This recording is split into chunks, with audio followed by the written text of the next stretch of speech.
पुराणों में 4 युगों का वर्णन मिलता है: सतयुग, त्रेता युग, द्वापर युग और कलयुग।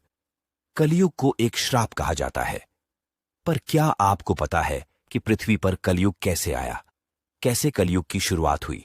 आइए हम बताते हैं आपको। जब धर्मराज युधिष्ठिर अपना पूरा राजपाट परीक्षित को सौंपकर अन्य पांडवों और द्रौपदी समेत महाप्रयाण हेतु हिमालय की ओर निकल गए थे, उन दिनों स्वयं धर्म बैल का रूप लेकर गाय के रूप में बैठी पृथ्वी देवी से सरस्वती नदी के किनारे मिले। गाय रूपी पृथ्वी के नयन आंसुओं से भरे हुए थे, उनकी आंखों से आंसू बह रहे थे। पृथ्वी को दुखी देख धर्म ने उनसे उनकी परेशानी का कारण पूछा। धर्म ने कहा, देवी, तुम ये देखकर तो नहीं रो रही कि मेरा बस एक पैर है, या तुम इस बात से दुखी हो कि अब तुम्हारे ऊपर बुरी ताकतों का शासन होगा? धर्म और पृथ्वी आपस में बात कर ही रहे थे कि इतने में असुर रूपी कलयुग वहां आ पहुंचा और बैल और गाय रूपी धर्म और पृथ्वी को मारने लगा। राजा परीक्षित वहां से गुजर रहे थे। जब उन्होंने यह दृश्य अपनी आंखों से देखा तो कलयुग पर बहुत क्रोधित हुए। अपने धनुष पर बाण रखते हुए राजा परीक्षित ने कलयुग से कहा, दुष्ट पापी, तू कौन है? इन निरीह गाय तथा बैल को क्यों सता रहा है? तू महान अपराधी है।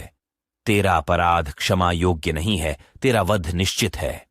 इतना कहते ही राजा परीक्षित ने अपनी तलवार निकाली और कलयुग को मारने के लिए आगे बढ़े। राजा परीक्षित का क्रोध देखकर कलयुग कांपने लगा।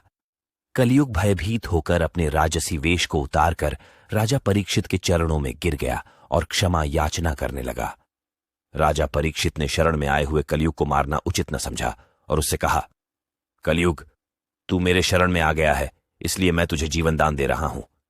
किंतु अधर्म, पाप, झूठ, चोरी, कपट, दरिद्रता आदि अनेक उपद्रवों का मूल कारण केवल तू ही है।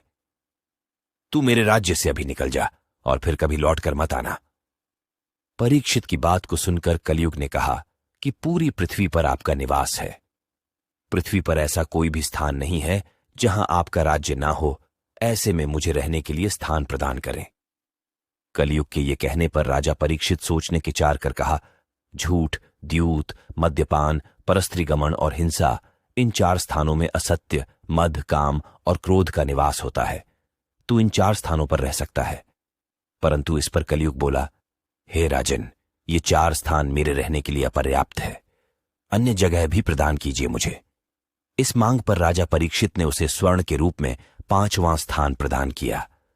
स्वर्ण रूपी स्थान मिलते ही कलयुग ने राजा परीक्षित के सोने के मुकुट में वास कर लिया।